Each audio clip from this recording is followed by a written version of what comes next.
आप सबको एक बार फिर जय मसीह। प्रभु आशीष दे।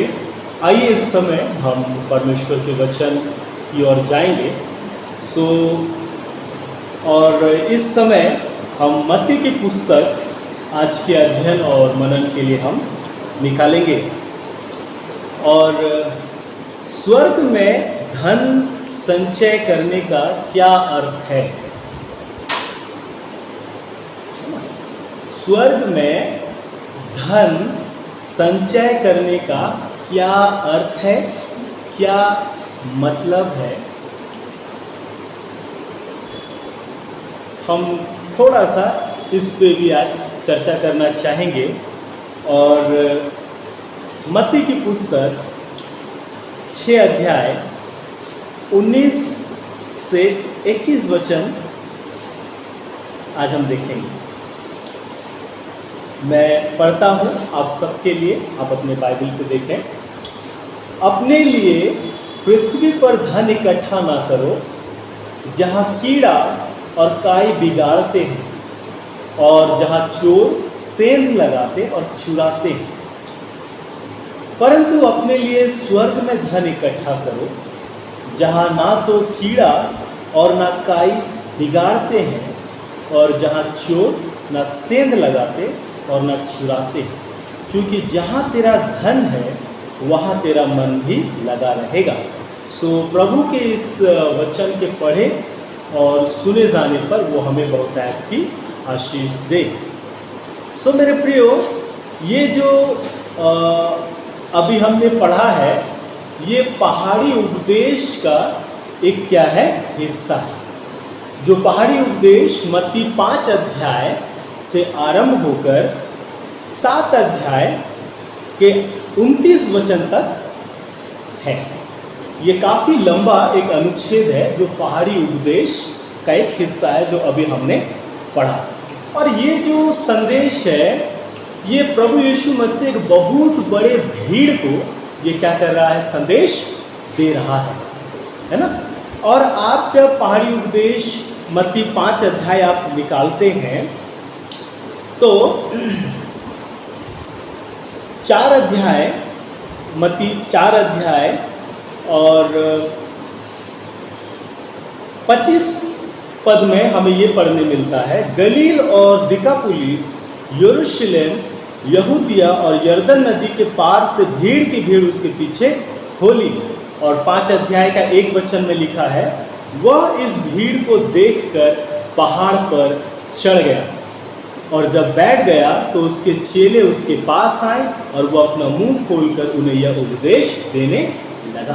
तो इसी उपदेश का ये एक भाग है जो अभी हमने पढ़ा। अपने लिए पृथ्वी पे धन इकट्ठा ना करो। तो ये जो अभी हमने जिस अनुच्छेद को पढ़ा है, पहाड़ी उपदेश, स्वर्ग के नागरिक का पृथ्वी पर का कैसा जीवन रहेगा, ये एक चित्र यहाँ प्रस्तुत किया गया है। जो स्वर्ग राज्य के नागरिक हैं, जो स्वर्ग के क्या है, निवासी हैं, उनका पृथ्वी पर का जीवन कैसा होगा, कैसा रहेगा, यहाँ पे एक तस्वीर यीशु मसीह ने बहुत बड़े भीड़ को, बहुत सारे लोगों को वो दिखाया कि पृथ्वी पर का उनका जीवन कैसा रहेगा। ठीक है, हम इस पर थोड़ा चर्चा करें। ठीक है, अब जो सीजन है भारत में वर्तमान में, कल संभवतः धनतेरस का मार्केट था, है ना। कल धनतेरस का बाजार था और काफ़ी बाजार में क्या थी, भीड़ थी। और ये जो धनतेरस का जो समय है, ये जो शब्द है ना, धनतेरस, मतलब धन का क्या है, एक त्योहार, ऐसे कहेंगे ना। मुझे ज़्यादा नॉलेज नहीं है इसलिए मैं ज़्यादा एक्सप्लेन नहीं कर पाऊँगा। ये धन का त्योहार लोगों ने कल पूरे हिम्मत के साथ मनाया। जिसके पास जितना हिम्मत उतना उन्होंने त्योहार को मनाया। मतलब उनका धन का त्योहार था कल, है ना। पीछे समझ में आ रहा है, वहाँ पीछे जो बैठे हैं, कल क्या था? धन का त्योहार था, है ना। और ये तो सीज़न अभी चल ही रहा है ना, पूरा ये सीज़न अभी चलेगा। मेरा उद्देश्य ये नहीं है कि मैं उनकी बातों को मैं रखूं या उनकी बातों को मैं बताऊं, मेरा उद्देश्य ये नहीं है। लेकिन प्रभु ने कहा अपने लिए पृथ्वी पर धन इकट्ठा ना करो, अपने लिए पृथ्वी पर धन इकट्ठा ना करो।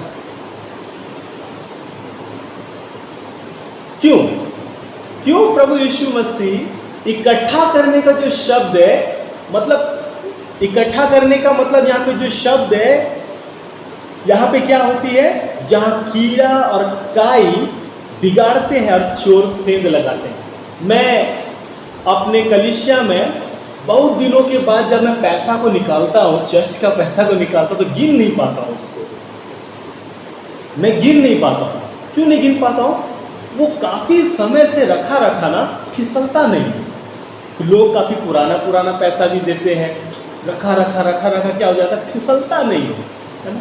हमारे लॉनी सर ज़्यादा इस पर एक्सपर्ट है सॉरी सर। तो मैं 10 का इतना बंडल में गिनता हूँ, तो गिन नहीं पाता, क्योंकि वो रखा यूज़ नहीं होता है, तो वो फिसलता नहीं, है ना। तो कहने का मतलब है, अगर धन रखा रह जाएगा, तो वो क्या नहीं होता है? काफ़ी क्या होता, उसमें क्या फुफुंद बोलते हैं ना, फुफुंद लगने लग जाता है, नोट का क्वालिटी खराब होने लग जाता है, और वो अलग प्रकार का स्मेल आने लगता है उससे, है ना।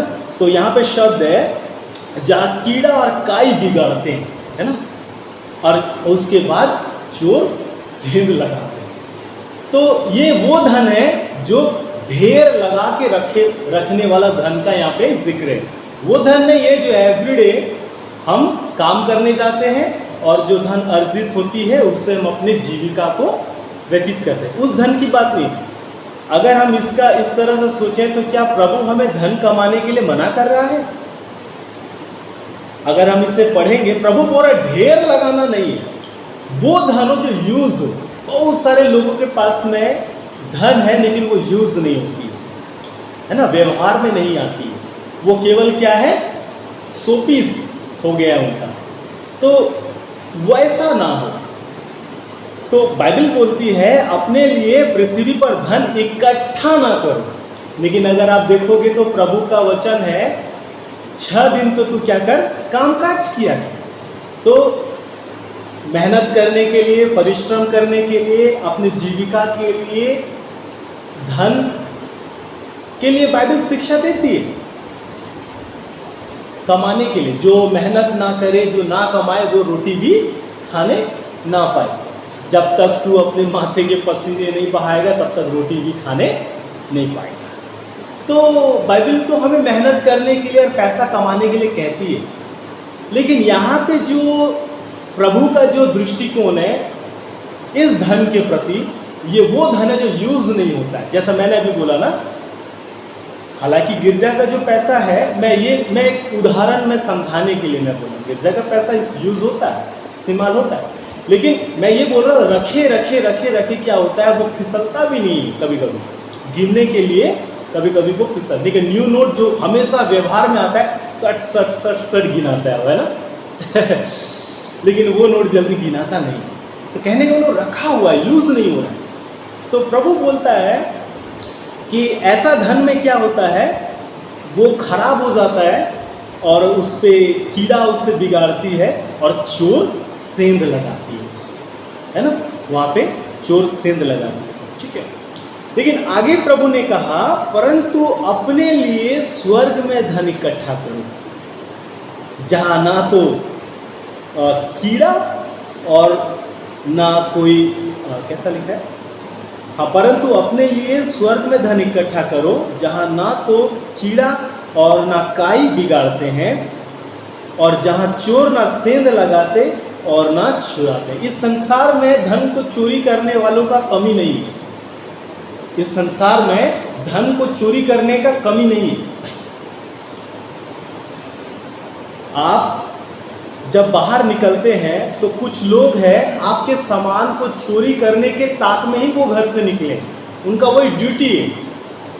आप घर से 8 घंटा काम करने के लिए निकले हैं ना, आप जब घर से निकलते हैं तो आप 8 घंटा काम करने के लिए निकलते हैं। तो ऐसे कुछ लोग हैं जो घर से केवल चोरी करने के लिए ही निकलते हैं, उनका ड्यूटी ही वही है।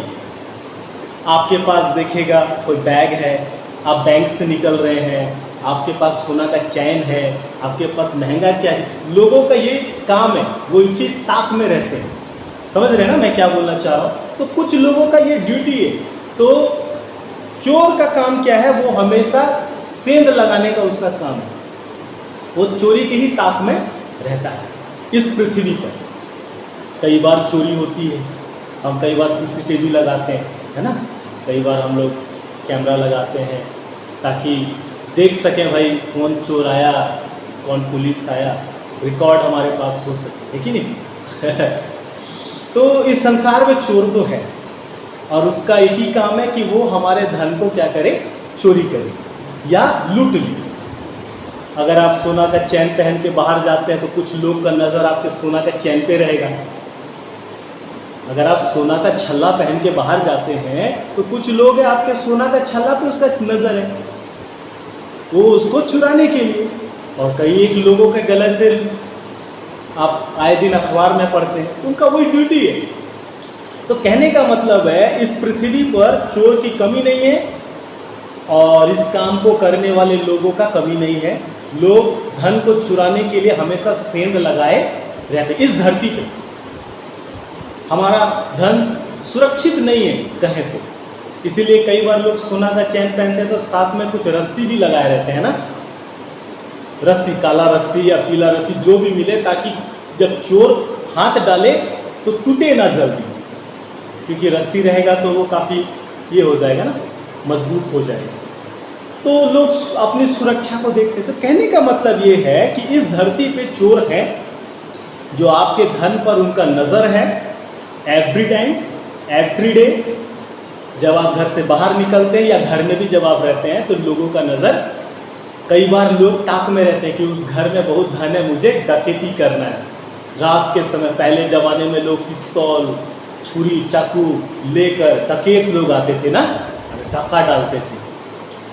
वही चीज़ है, गलत बोल रहा हूँ? उनके पास बहुत है, जिसके पास कुछ नहीं है उनके पास लोग नहीं जाते, जिनके पास कुछ नहीं है उनके पास लोग नहीं जाते।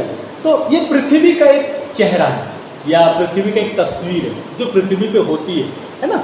बाइबल कहती है कि इस पृथ्वी पे क्या है? चोर हैं जो हमारे धन पे सेंध लगाते हैं, और यदि वो धन रखा रखा यूज नहीं हो तो उस धन पे क्या लग जाता है? कीड़ा और काई लग जाती है। बाइबल कहती है परंतु अपने लिए स्वर्ग में धन इकट्ठा करो, जहाँ ना तो कीड़ा और ना काई बिगाड़ते हैं, और जहाँ चोर ना सेंध लगाते और ना चुराते हैं। हम लोग भी ऐसे ही सरकार चाहते हैं ना, कि सरकार इतना मुस्तैद हो कि कहीं पे भी कोई क्राइम ना हो, शांति व्यवस्था, विधि व्यवस्था एकदम बढ़िया बना रहे, और जहाँ पे कुछ होता है तो हम लोग सीधा नारेबाजी करते हैं। तो इस संसार में कैसे, लेकिन स्वर्ग में बड़ा शांति है, वहाँ पे कोई चोर नहीं है, वहाँ पे कोई डकैत नहीं है, वहाँ पे कोई कीड़ा नहीं है, वहाँ पे कोई काई नहीं है जो आपके संपत्ति को क्या करे? क्षति पहुँचाए या सेंध लगाए या उसे चुराए, है ना। कई बार बोलेंगे लोग, अरे मेरे पास है ही नहीं, तो लोग चुराएंगे क्या? मेरे पास कुछ है ही नहीं तो लोग चुराएंगे क्या, है ना। कई बार हम लोग ऐसे भी सोचते हैं, है ना। आऊँगा उसको। मैं क्या बोल रहा था कि स्वर्ग में धन संचय करने का क्या अर्थ है? इसका उत्तर है परमेश्वर की महिमा के लिए हमारे पास जो कुछ भी है उसका उपयोग करना, है ना। इसका अर्थ है कि परमेश्वर की महिमा के लिए हमारे पास जो कुछ भी है उसका क्या करना? उपयोग करना। परमेश्वर के राज्य में आने वाले लोगों को सांसारिक जीवन की भौतिक चीजों को दूसरों की नज़र से नहीं देखना चाहिए। परमेश्वर के राज्य में आने वाले लोगों को संसारिक जीवन की भौतिक चीज़ों को दूसरों की नज़र से नहीं देखना चाहिए, दूसरों की नज़र से नहीं देखना चाहिए। परमेश्वर के नागरिकों को या परमेश्वर के स्वर्ग के नागरिकों, स्वर्ग राज्य के नागरिकों। तो हमने अभी एक वचन पढ़ा, संसार में दूसरों के भौतिक चीज़ों के प्रति लोगों के मन में क्या होता है? एक लालच होता है। ये क्या होता है? लालच होता है कि वो उससे क्या करे? चुराए, या उससे वो हड़प ले, या उस पर अपना अधिकार ले ले। तो इस प्रकार का है। जितने भी ब्रोकर लोग होते हैं, है ना, जो भी दलाल होते हैं, जो ज़मीन का कारोबार करते हैं, उनका नज़र हमेशा दूसरों की प्रॉपर्टी पर रहता है। रांची जिस एरिया में मैं रह रहा हूँ, बहुत ब्रोकर लोग, बहुत दलाल लोग हैं। मेरे खुद का ससुर का प्रॉपर्टी को दलाल के हाथ नहीं देंगे, लेकिन मजबूरी में उनको देना पड़ा। लेकिन दलाल उस प्रॉपर्टी को अपना प्रॉपर्टी समझने लगा, और जो प्रॉपर्टी का ऑनर है, जो उसका मालिक है, वो उसके सामने भिखारी की तरह हाथ फैलाने लगे। तो संसार में ऐसे ही है कि आपके प्रॉपर्टी को दूसरा हथियाने में और उसका मालिक बनने में लालायित रहते हैं, और दूसरों को लूटने में लोग क्या रहते हैं? लालायित रहते हैं। ये है, संसार के लोगों का दृष्टिकोण ऐसा ही है। लेकिन परमेश्वर के राज्य में आने वाले लोगों को संसारिक जीवन की भौतिक चीज़ों को दूसरों की नज़र से नहीं देखना चाहिए, दूसरों के दृष्टिकोण से हमें नहीं देखना चाहिए, या उससे नहीं समझना चाहिए। तो ये सारी चीज़ें हैं, ठीक है। और एक वचन प्रभु ने यहाँ बोला, क्योंकि जहाँ तेरा धन है वहाँ तेरा मन भी लगा रहेगा। तो एक बात सच है ना, मनुष्य का जहाँ पे धन रहता है वहीं पे आपका मन रहेगा ना। मुझे पता है कि मेरे घर में कौन सा धन है, और जब मैं घर से बाहर जाता हूँ तो मुझे इतना पता है कि चोर के लिए वो ताला कोई मायने नहीं रखता। चोर के लिए वो ताला कोई मायने, आप इतना बड़ा भी ताला लगाइए ना, इतना बड़ा भी ताला लगाइए, उसके लिए ताला आपके लिए है, चोर के लिए ताला नहीं है। ताला हमारे लिए, चोर के लिए ताला नहीं है। तो हम कहीं भी घर से कहीं भी बाहर जाते हैं तो हमारा मन हमारे प्रॉपर्टी पे, हमारे घर में जो बहुमूल्य सामान रखा है उस पे लगा रहता है ना। एक बार जब शादी के समय, मेरे शादी के समय में मेरी पत्नी को एक सोना का परिवार के लोगों ने तोहफा दिया था। तो आप जानते हैं कि मैं जहाँ पे रहता हूँ वो घर ताला लॉक रहने से भी कोई भी घुस सकता है, क्योंकि ऊपर का वेंटिलेटर टूटा हुआ है, और कुछ खिड़की ऐसा है कि वो थोड़ा सा छेड़छाड़ करेगा तो वो काम बन जाएगा उसका। तो हम नहीं थे, तो क्या हुआ कि जब हम घर से निकल रहे थे तो वो कीमती सामान को भी साथ में लेके निकले। ज़्यादा बड़ा नहीं है, थैला में लेके उसको लेके चले गए, क्योंकि चोर के लिए ताला मायने नहीं रखता। हमारे लिए ताला है, उसके लिए ताला नहीं है। तो कई बार जहाँ पे हमारा धन रहता है वहाँ पर हमारा मन रहता है, और हम चाहते हैं कि कोई उससे ना चुराए, चाहते हैं कि कोई उस पर कुछ सेंध ना लगे। तो यही चीज़ है, देखिए, क्योंकि जहाँ तेरा धन है वहाँ तेरा मन भी लगा रहेगा, है ना। जहाँ आपका धन है वहाँ आपका मन भी लगा रहेगा, है कि नहीं। माँ लोग, मेरी माँ जब इस धरती पे थी तो उसके पास कुछ भी पैसा रहता था तो वो अपने साड़ी के पल्लू में बांध के रखती थी बड़ा टाइट से। मैं भी खोलने का कोशिश करता था, जब माँ सो जाती थी खोल नहीं पाता था। बड़ा टाइट से बांधती थी कि कहीं गिर ना पड़े। तो धन के प्रति हम काफ़ी कैसे रहते हैं, सचेत रहते हैं, हमारा मन लगा रहता है, वो कहीं गिर ना जाए, कहीं गुम ना हो जाए, हमारा मन लगा रहता है। अच्छी बात है, अपनी धन का देखभाल करना, उसकी सुरक्षा करना अच्छी बात है ना। तो प्रभु ने यही कहा कि जहाँ तेरा धन है वहाँ तेरा मन भी लगा रहेगा। जहाँ तेरा धन है वहाँ तेरा मन भी लगा। एक बात मैं बोलना चाह रहा हूँ, जब आप लूका की पुस्तक निकालेंगे, ठीक है, मैं जल्दी जल्दी जाऊँगा, ठीक है। लूका की पुस्तक आप निकालिए 12 अध्याय और 15 वचन में, यहाँ एक धनवान मूर्ख का दृष्टांत है। यहाँ कैसा एक दृष्टांत है? धनवान मूर्ख है। तो यहाँ बोलता है, प्रभु ने कहा, फिर भीड़ में से एक ने उससे कहा, हे गुरु, मेरे भाई से कह कि पिता की संपत्ति मेरे साथ बांट ले। उसने उससे कहा, हे मनुष्य, किसने मुझे तुम्हारा न्याय या बांटने वाला नियुक्त किया है? और उसने उससे कहा, चौकस रहो और हर प्रकार के लोभ से अपने आप को बचाए रखो, क्योंकि किसी का जीवन उसकी संपत्ति की बहुतायत से नहीं होता। उसने उनसे एक दृष्टांत कहा। अब एक दृष्टांत, किसी का जिंदगी उसके संपत्ति बहुत हो जाने से, संपत्ति से उसका जिंदगी नहीं होता, ठीक है। तो अब प्रभु एक दृष्टांत बोलता है, किसी धनवान की भूमि में बड़ी उपज हुई, तब वो अपने मन में विचार करने लगा, मैं क्या करूं, क्योंकि मेरे यहाँ जगह नहीं जहाँ अपनी उपज इत्यादि रखूं।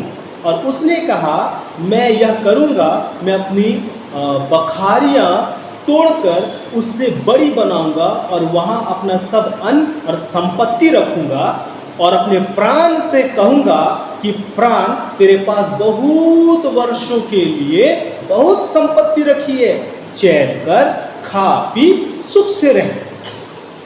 20 वचन, परंतु परमेश्वर ने उससे कहा, हे मूर्ख, इसी रात तेरा प्राण तुझसे ले लिया जाएगा, तब जो कुछ तूने इकट्ठा किया है वह किसका होगा? ऐसा ही वो मनुष्य भी है जो अपने लिए धन बटोरता है, परंतु परमेश्वर की दृष्टि में धनी नहीं, है ना। तो यहां पर परमेश्वर का दृष्टिकोण क्या है और मनुष्य का दृष्टिकोण क्या है? मनुष्य का दृष्टिकोण है कि हे प्राण, तेरे लिए बहुत सालों के लिए धन पड़ा हुआ है, संपत्ति पड़ा हुआ है, और वो बोलता है चैन कर, खा पी, सुख से रह, अपने वो जीवन से कहता है। लेकिन प्रभु बोलता है, इसी रात तेरा प्राण तुझसे ले लिया जाएगा, तब जो कुछ तूने इकट्ठा किया है वो किसका होगा? जो कुछ तूने इकट्ठा किया है वो किसका होगा? और प्रभु बोलता है, ऐसा ही वो मनुष्य भी है जो अपने लिए धन बटोरता, परंतु परमेश्वर की दृष्टि में धनी नहीं। धन बटोरना अच्छी बात है, लेकिन धन के द्वारा मेरा जीवन, या बोला ना, बहुतायत नहीं होती। किसी का जीवन उसके धन के द्वारा बहुतायत नहीं होती। कोरोना काल हमको याद है ना, कितने लोगों के पास कितना पैसा नहीं था, क्या उनका पैसा उनके जीवन को बढ़ा सका? हम लोग इसका गवाह है ना। मेरे पे वही बात बोलता है ना, किसी का जीवन उसके धन की बहुतायत से नहीं होता है ना। यहाँ पे वही चीज प्रभु बोला, अभी हमने पढ़ा ना। हाँ, क्योंकि किसी का जीवन, 15 वचन पढ़ रहा हूं, क्योंकि किसी का जीवन उसकी संपत्ति की बहुतायत से नहीं होता। अगर संपत्ति बहुत इकट्ठा कर रखे हैं, संपत्ति बहुत है, तो संपत्ति के द्वारा हमारा जीवन सुख चैन से रहेगा और उसका जीवन उसी संपत्ति से चलेगा, ऐसा नहीं। कोरोना काल में कई एक लोगों, हम बोलेंगे कि पैसा रहने से हम अच्छा इलाज कर सकते हैं, अच्छी बात है, लेकिन पैसा से हमारा जिंदगी का गारंटी नहीं, हम उससे बचा नहीं पाएंगे। डॉक्टर भी हाथ खड़ा करते हैं, सॉरी, वो बोलते हैं प्रेयर, ऊपर ऊपर। हमारे बीच में एक नर्स दीदी बैठी हुई है ना, एक्सपीरियंस काफ़ी होगा ये चीज़ का ना, काफ़ी सुनते होंगे ये सब शब्द ना। हाथ ऊपर उठाते हैं, सॉरी उधर जाओ। लोगों के पास बहुत है, तो किसी का जीवन उसके धन के बहुतायत से आगे नहीं बढ़ता है, या उसके धन के बहुतायत से वो चैन सुख से नहीं रहता। मैं क्या बोलना चाह रहा हूँ, आगे हम आएंगे। एक उदाहरण है, अय्यूब को हम सब जानते हैं। आइए अय्यूब का पुस्तक है, कुछ कैरेक्टर को देखेंगे, ठीक है, जिनके पास बहुत धन था। पूर्वी देश में अय्यूब सबसे धनी व्यक्ति था। अय्यूब ऊज नाम में अय्यूब नाम का एक पुरुष था। अय्यूब की पुस्तक निकालिए, पेज संख्या 608, और मैं पढ़ता हूँ 1 से लेकर 3 वचन तक, ठीक है। ऊज देश में अय्यूब नामक एक पुरुष था। वह खरा और सीधा था और परमेश्वर का भय मानता और बुराई से दूर रहता था। उसके 7 बेटे और 3 बेटियां उत्पन्न हुई। उसके 7,000 भेड़ बकरियां, 3,000 ऊंट, 500 जोड़ी बैल और 500 गधेयां और बहुत सी दास दासियां थी। वरन उसके पास इतनी संपत्ति थी कि पूर्वी देश के लोगों में वह सबसे बड़ा था। इतना संपत्ति था, केवल अपने परिवार में वो बड़ा नहीं था, अपने देश में और उसके बाद में पूर्व के देश में और आसपास के देशों के लोगों में भी वो सबसे बड़ा धनी था। मतलब इसके पास में इतना धन इकट्ठा था, इतना संपत्ति था कि वो, अभी जैसे पुरुष ने बोला ना, तेरे पास बहुत संपत्ति है, चैन से खा पी और सुख से रह। लेकिन ये जो कैरेक्टर है इसके विपरीत है। ये जो कैरेक्टर है, अभी लूका 12 अध्याय 15 से आगे वाला कैरेक्टर को जो हमने देखा, वो अपने धन पर केंद्रित है। लेकिन ये व्यक्ति के पास में इतना संपत्ति रहने पर भी ये अपने धन पर केंद्रित नहीं।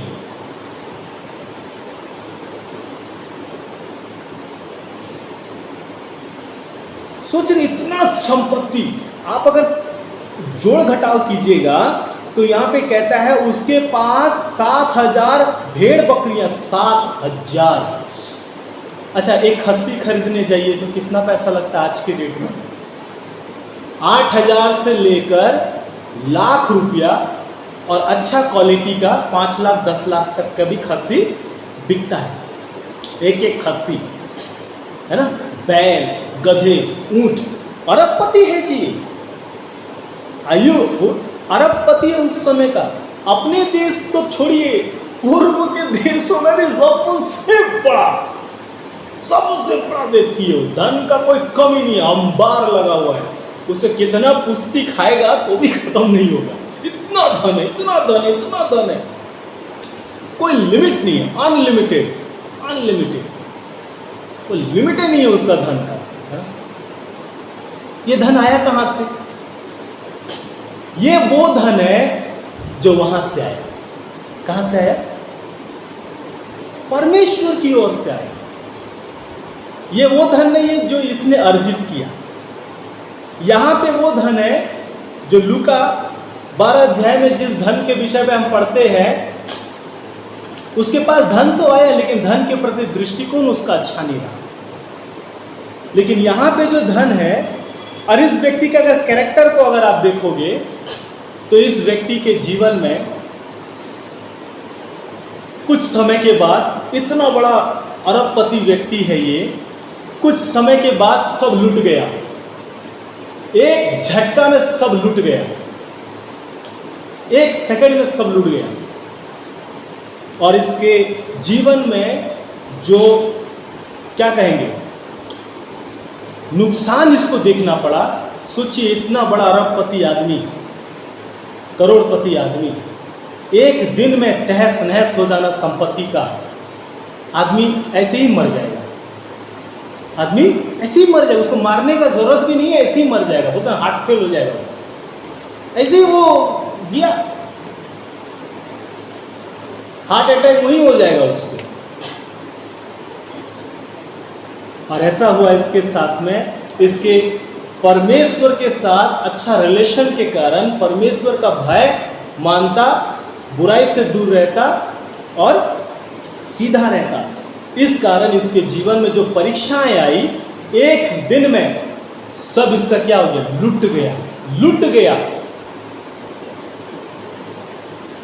उसके बाद इस व्यक्ति का स्टेटमेंट है, उसके बाद इस व्यक्ति के जीवन का गवाही, एक बहुत खूबसूरत गवाही है। यहोवा ने दिया, यहोवा ने दिया। Praise the Lord. क्या हमारे लाइफ में ये दृष्टिकोण है कि आज जो कुछ भी मेरे पास में है परमेश्वर ने दिया? इसके जीवन में ये क्लियर है, अय्यूब के लाइफ में ये सेटिस्फाई है, वो पूरा संतुष्ट है इस बात से, नो डाउट।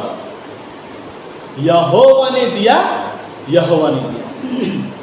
आगे चल के जब शैतान इतना में भी नहीं सका, तब परमेश्वर से बातचीत करता है और बोलता है, प्राण के बदले मनुष्य सब कुछ दे देता है, उसका धन लूट लिया, संपत्ति लूट लिया, फिर भी वो परमेश्वर को अपमान नहीं किया, निंदा नहीं किया। प्राण के बदले तो मनुष्य सब कुछ देता है। छुरी जब हमारे गले में कोई लगाए तो सब सरेंडर हो जाएंगे ना, सच बात है ना? ले ले भैया, जो है सब ले ले, कपड़ा भी ले ले, छोड़ दो। सच कह रहा हूं, लगेगा फनी, आपको खराब लगेगा ये शब्द, लेकिन सच्चाई है ये। जो लेना है ले ले भाई, पर मेरे को छोड़ दे। प्राण के बदले मनुष्य सब कुछ दे देता है। शैतान ने यही बोला। अब की बार छू गया और सिर के यहाँ से पैर के तलुए तक जहरीला फोड़ा कर दिया। उसके बाद मुझे बड़ा दुख लगता है अय्यूब के वाइफ को लेकर। मैं जब भी पढ़ता हूँ बहुत दुखी होता हूँ। क्या चीज़ का कमी था? कोई चीज़ का कमी नहीं। अय्यूब का पत्नी बोलता है, अब भी तू अपनी खराई पे बना हुआ है, सीधा है, धर्मी है, परमेश्वर को भय मानता है, बुराई से दूर रहता है। अब भी तू तो करोड़पति था, अरबपति था, सब लूट गया, अब भी तू परमेश्वर को भय मानता है। अरे परमेश्वर का अपमान कर, परमेश्वर का निंदा कर, क्योंकि सब तेरा लूट गया।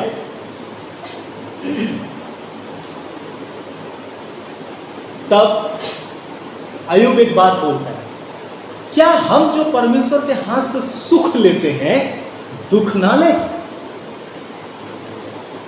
रिसीव करते हैं, स्वीकार करता है।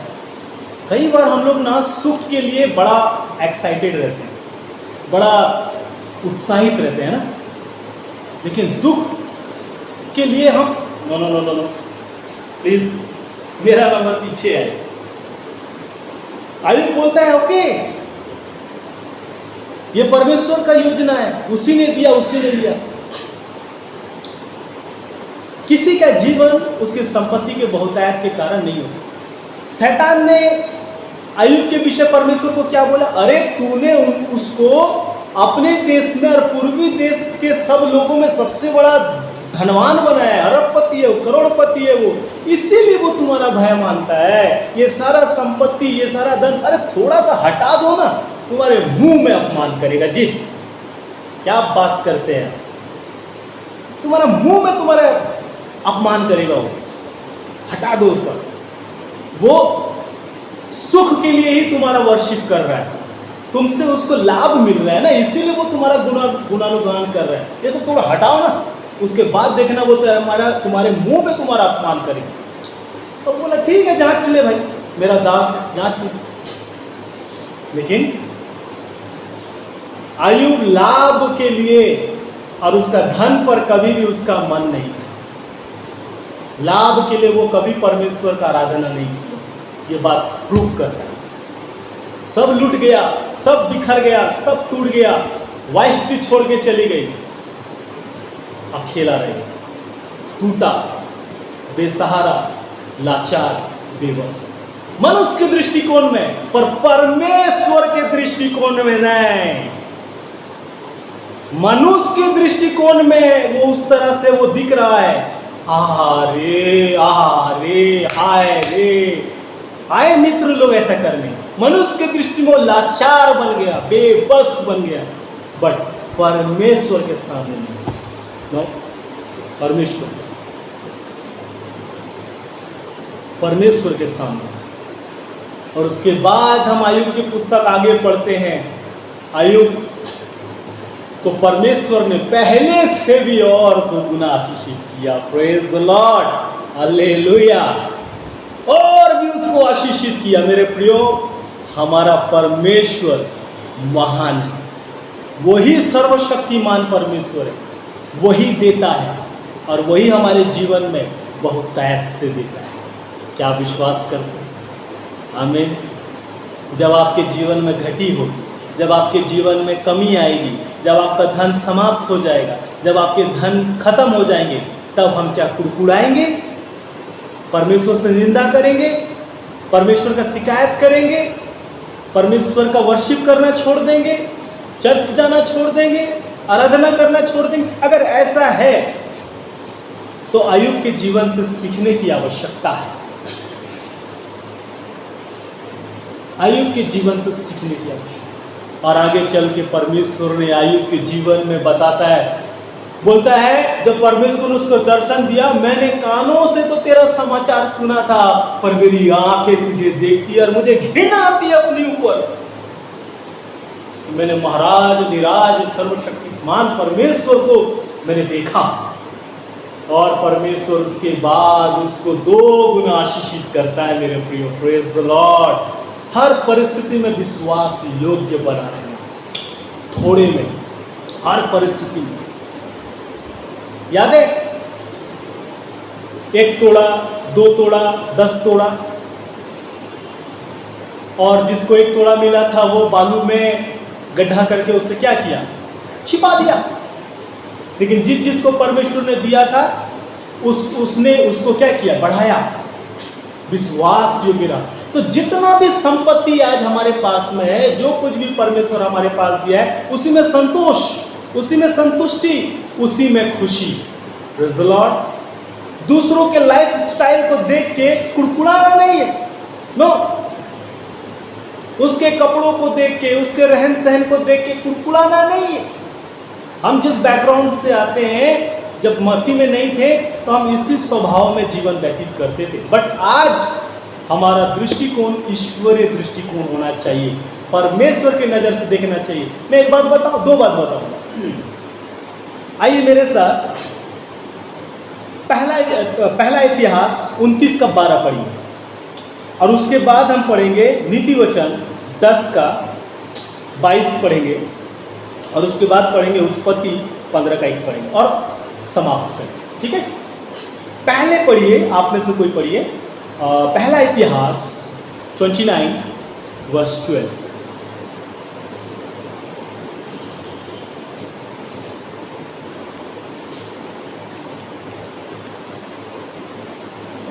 और महिमा तेरी ओर से मिलती है और तू सबों के ऊपर प्रभुता करता है। सामर्थ और पराक्रम तेरे ही हाथ में है और सब लोगों को बढ़ाना और बल देना तेरा हाथ में है। Praise the Lord. जरूर हम एवरीडे मेहनत करते हैं, हार्ड वर्क करते हैं, गुड, बढ़िया बढ़िया, मेहनत करना है, प्रभु का वो भी शिक्षा आ गया है।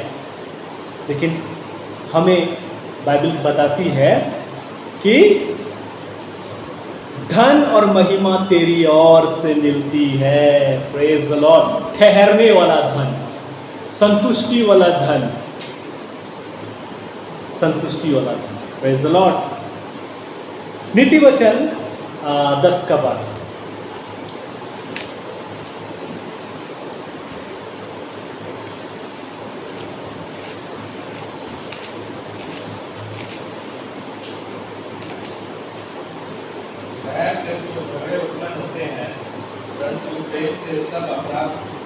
सॉरी 22।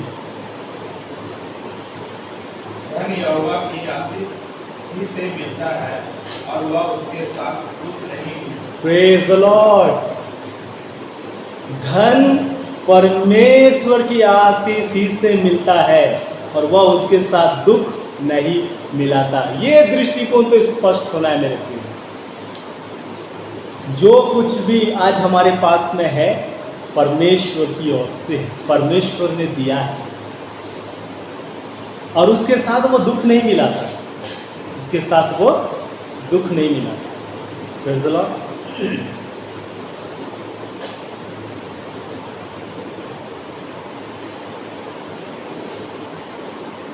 एक वचन पढ़ेंगे और उत्पत्ति 15:1।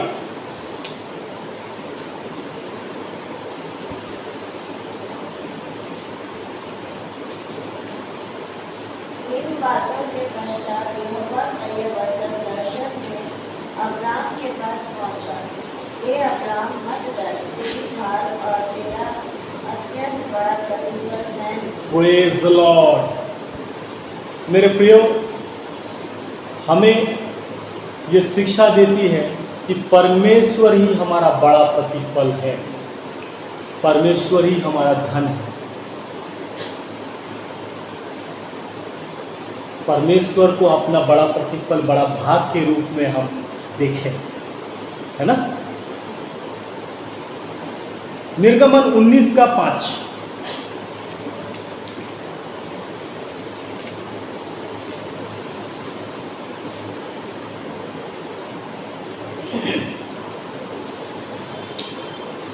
इसलिए अब यदि तुम निश्चय मेरी मानोगे और मेरी वाचा का पालन करोगे तो सब लोगों में से तुम ही मेरा नीज धन ठहरोगे, समस्त पृथ्वी तो मेरी ही है। हम इस संसार के धन को अपना धन कहते हैं, बट परमेश्वर हमें अपना धन कहता है। Praise the Lord. और वो हमें, जहाँ तेरा धन वहाँ तेरा मन, तो परमेश्वर का मन हम में लगा रहता है। हम परमेश्वर के लिए धन है। हमारे लिए धन क्या है? गांधी जी का फोटो, कागज का टुकड़ा। लेकिन परमेश्वर के लिए कागज का टुकड़ा धन नहीं है। हम सब ही परमेश्वर के लिए धन हैं। और जिस प्रकार से हम धन को संभाल के रखते हैं, सेंध लगने नहीं देते, हिफाजत से रखते हैं, उसी प्रकार परमेश्वर आपको भी और मुझे, हम सभी को हिफाजत से रखता है। Praise the Lord. सो आप परमेश्वर के लिए धन है। आपका अहमियत, आपका बहुमूल्यता परमेश्वर की दृष्टि में बहुत ऊंचा है। Praise the Lord. भौतिक जीवन में कम, ऊंचा, बड़ा, नीचा, छोटा, ऊंचा, ये संसार के लोगों का दृष्टिकोण है, परंतु हमारा स्वर्गीय दृष्टिकोण, हम परमेश्वर के धन हैं। हम परमेश्वर के धन हैं। Praise the Lord. सो इसीलिए जब हम परमेश्वर के धन हैं, जब हम परमेश्वर का बेशकीमती हम हैं, तो मेरे प्रियो, हमें अपने जीवन को बेफिजूल में खर्च करने की आवश्यकता नहीं है ना। कुलुसी 3 अध्याय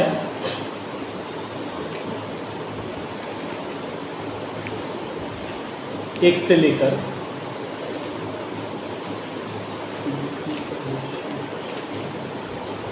'अतः जब तुम मसीह के साथ जिलाए गए', कुलुसी 3 अध्याय 1 से 4। अतः जब तुम मसीह के साथ जिलाए गए तो स्वर्गीय वस्तुओं की खोज में रहो, जहाँ मसीह विद्यमान है और परमेश्वर के दाहिनी ओर बैठा है। पृथ्वी पर की नहीं, परंतु स्वर्गीय वस्तुओं पर ध्यान लगाओ, क्योंकि तुम तो मर गए और तुम्हारा जीवन मसीह के साथ परमेश्वर में छिपा हुआ है। जब मसीह जो हमारा जीवन है प्रकट होगा, तब तुम भी उसके साथ महिमा सहित प्रकट किए जाओगे। स्वर्गीय वस्तुओं की खोज में रहो, पृथ्वी पर की नहीं। स्वर्गीय वस्तुओं पर ध्यान लगाओ। Praise the Lord. अय्यूब को परमेश्वर ने सबसे बड़ा धनी बनाया, लेकिन उसका ध्यान, उसका मन उसके धन पे नहीं था। लेकिन लूका 12 अध्याय के 15 वचन में जो एक दृष्टांत है, उसका मन धन पे था और बोला, आज ही रात तेरा प्राण तुझसे ले लिया जाएगा, तो कौन लेगा इसे?